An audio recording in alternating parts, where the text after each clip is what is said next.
العلم نور العلم. بسم اللہ الرحمن الرحیم.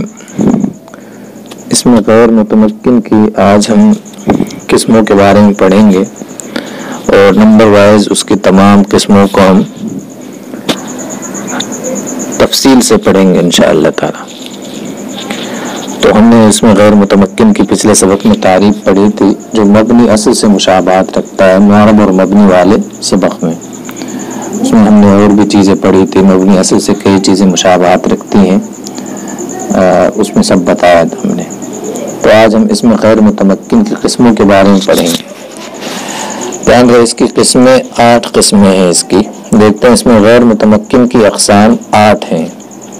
نمبر 1 مضمرات، نمبر 2 اسماء اشارات، نمبر 3 اسماء موصولہ، نمبر 4 اسماء افعال، نمبر 5 اسماء اصوات، نمبر 6 اسماء ظروف، نمبر 7 اسماء کنایات، نمبر 8 مرکب بنائی. اب ہم ان کی تفصیل پڑھیں گے، ایک ایک کر کے سب کی تفصیل سے ہم پڑھیں گے. ٹھیک. تو سب سے پہلے ہم پڑھیں گے. ٹھیک.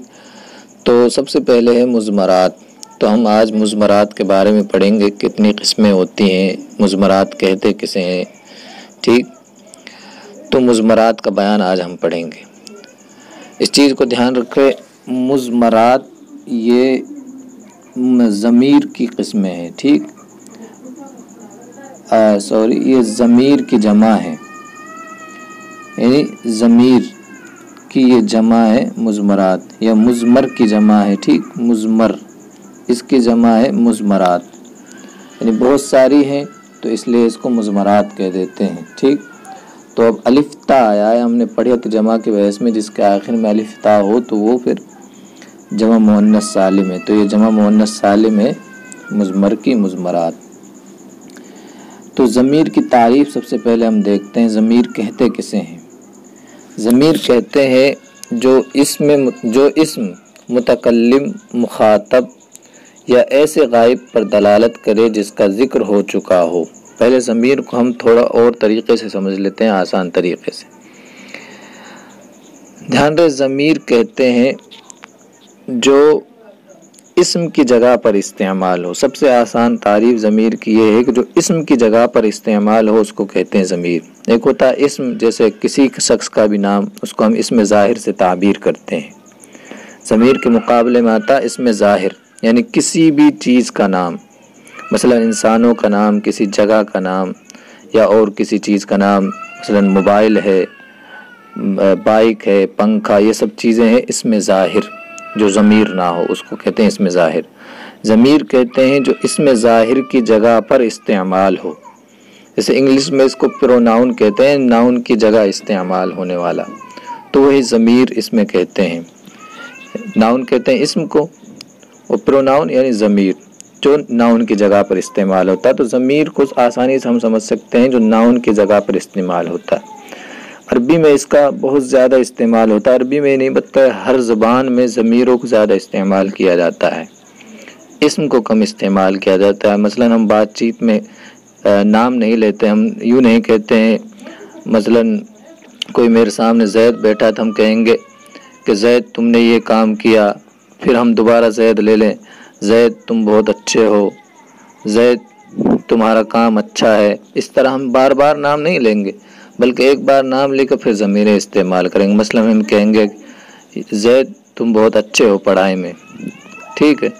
یہ تو نام ہی نہیں لیں گے، تم بہت اچھے ہو، تمہارا بہت اچھا کام ہے. اسی طرح ہم غائب کی بات کریں گے جو ہمارے سامنے موجود نہیں ہے تو اس کا نام نہیں لیں گے. ایک بار نام لے کر، مثلا زید بکر کے بارے میں بات کر رہے ہیں کہ بکر بہت اچھا ہے، پھر ہم بار بار نام نہیں لیں گے، ضمیر کو استعمال کریں گے کہ وہ بہت اچھا ہے، وہ پڑھائی میں بہت اچھا ہے، وہ بہت محنت کرتا ہے. بار بار اگر نام لیں گے تو کلام پھر بیکار ہو جائے گا. مثلا نام لے بکر پڑھائی میں بہت اچھا ہے، بکر بہت زیادہ محنت کرتا ہے. یعنی ضمیر کو استعمال نہ کر کے اگر ہم اسم کو استعمال کریں تو پھر کلام میں خوبصورتی بھی نہیں ہوتی ہے. تو ضمیر کا بہت زیادہ استعمال ہوتا ہے. تو ضمیر کے ہم نے کیا بتائی، جو اسم کی جگہ پر استعمال ہو اس کو کہتے ہیں ضمیر. یہ آسان تعریف ہے. اور اس کی اصطلاحی تعریف یہ ہے جو ہم نے لکھی ہے، ضمیر کی تعریف: جو اسم، متکلم، مخاطب یا ایسے غائب پر دلالت کرے جس کا ذکر ہو چکا ہو، یعنی ایسے غائب کے بارے میں بتائے جس کا ذکر ہو چکا ہو۔ متکلم کہتے ہیں بات کرنے والے کو، ٹھیک۔ مخاطب جس سے بات ہوتی ہے، جو ہمارے سامنے موجود ہوتا ہے اس کو مخاطب کہتے ہیں، حاضر بھی اسے کہتے ہیں۔ اور غائب جس کے بارے میں بات ہوتی ہے اس کو غائب کہتے ہیں، جو سامنے موجود نہیں ہوتا ہے۔ ہم مثلا کوئی دو شخص آپس میں بات کر رہے ہیں اور جس شخص کے بارے میں بات کریں گے وہ غائب کہلائے گی وہ چیز، یا جس چیز کے بارے میں بات کریں گے وہ غائب ہوگا، ٹھیک ہے۔ تو ضمیر کس کس کے لیے استعمال ہوگی؟ متکلم کے لیے، مخاطب کے لیے، یا ایسے غائب پر جس کا ذکر ہو چکا ہو۔ پہلے اس کا ذکر ہو جاتا ہے جس کی ہم بات کرتے ہیں، پہلے اس کا نام لے لیتے ہیں ایک بار، پھر اس کے لیے ضمیر استعمال کرتے ہیں۔ تو غائب، ایسے غائب پر جس کا ذکر ہو چکا ہو کلام میں، ٹھیک۔ تو ضمیر تین طرح کی ہوئی: متکلم، مخاطب، غائب۔ یعنی ضمیر یا تو متکلم کی ہوگی، مخاطب کی ہوگی، یا غائب کی ہوگی۔ اب کتنی کتنی ضمیریں ہیں؟ متکلم کے لیے کتنی ضمیریں ہیں، مخاطب کے لیے کتنی ہیں، غائب کے لیے کتنی ہیں، یہ دیکھتے ہیں آگے۔ دیکھیں متکلم کی دو ضمیریں ہوں گی، ٹھیک۔ ابھی اس کو سمجھ، متکلم کی دو ضمیریں ہوں گی، ایک واحد متکلم، ایک جمع متکلم، صرف دو ضمیریں ہوں گی۔ آگے ضمیریں آئیں گی، ابھی میں ویسی شروعاتی باتیں بتا رہا ہوں۔ تو دو ضمیر متکلم کی ہوں گی، واحد متکلم۔ یہ واحد متکلم مذکر بھی ہو سکتا ہے اور مؤنث بھی ہو سکتا ہے، ٹھیک ہے۔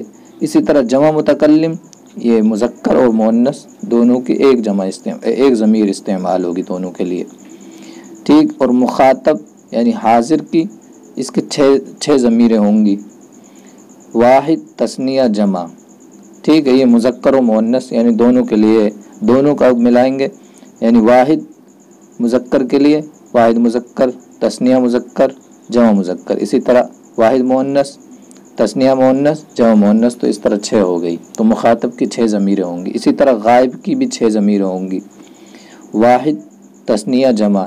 وہی بات یہاں ہے، واحد مذکر، تثنیہ مذکر اور جمع مذکر۔ اسی طرح مؤنث میں بھی ان چیزوں کو لے لو، ٹھیک ہے۔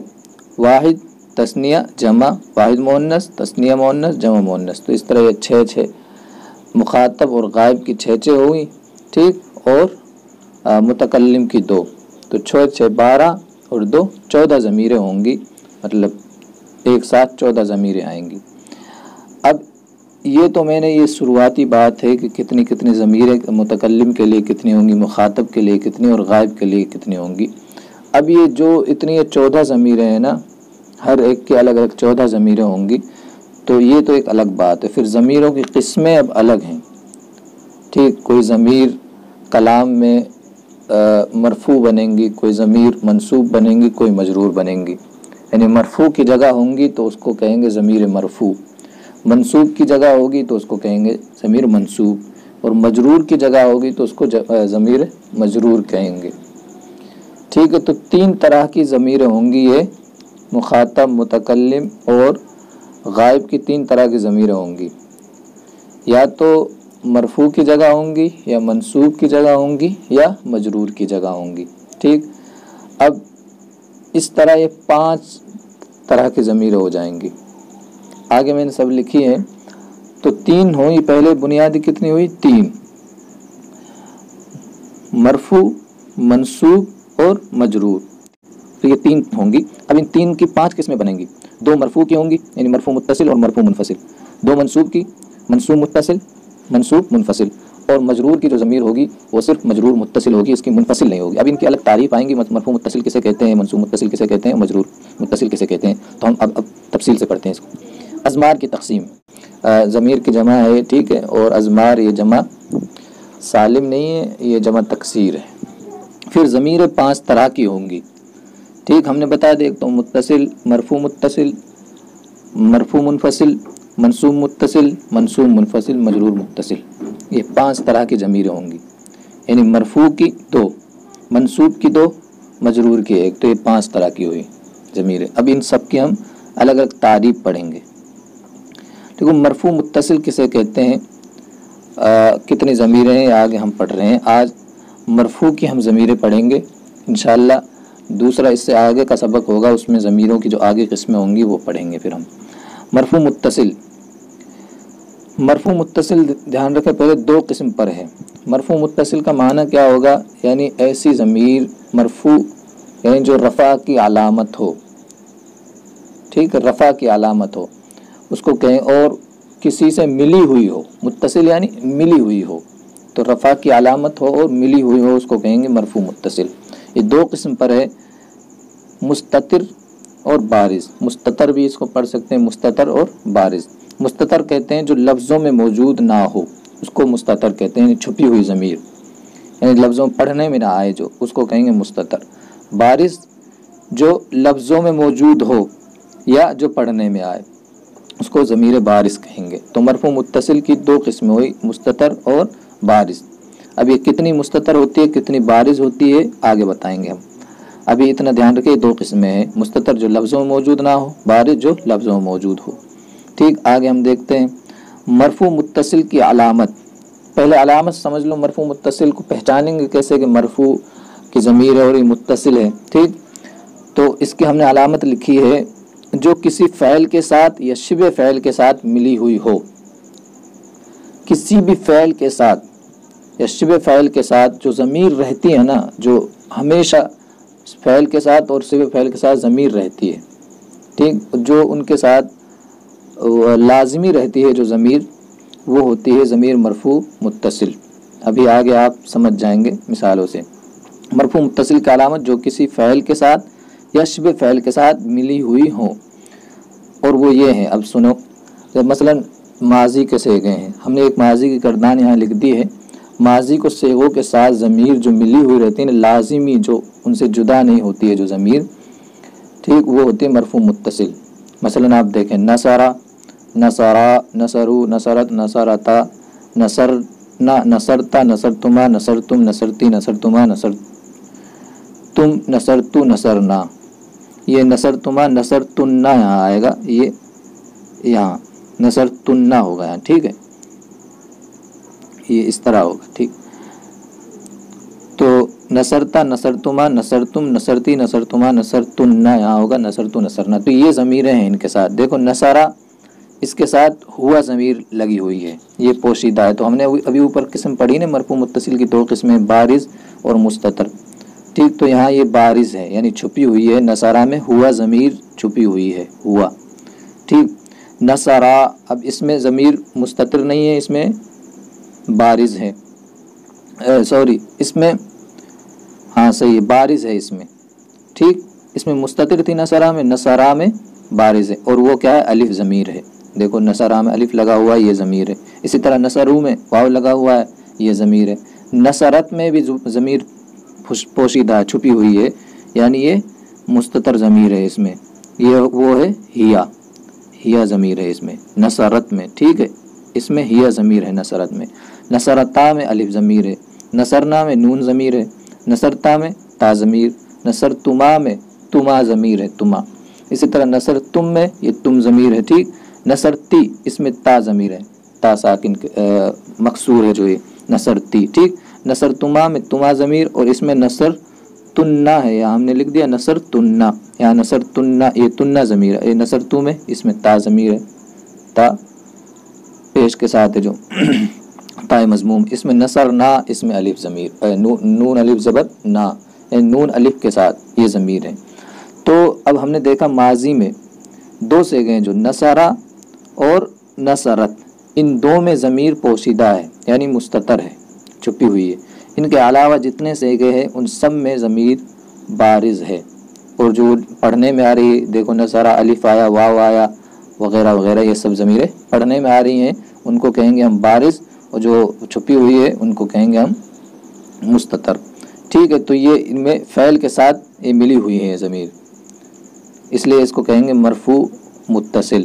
مرفوع اس لیے کیونکہ یہ رفع کی جگہ آیا ہے، یہ ضمیر رفع کی جگہ آئی ہے کیونکہ یہ سب فاعل بن رہی ہیں، اور فاعل مرفوعات میں سے ہیں، تو اس لیے ان کو مرفوع ضمیر کہیں گے، ٹھیک۔ آگے جو آپ پڑھتے جائیں گے نحو کو، یوں سمجھ میں آ جائیں گے۔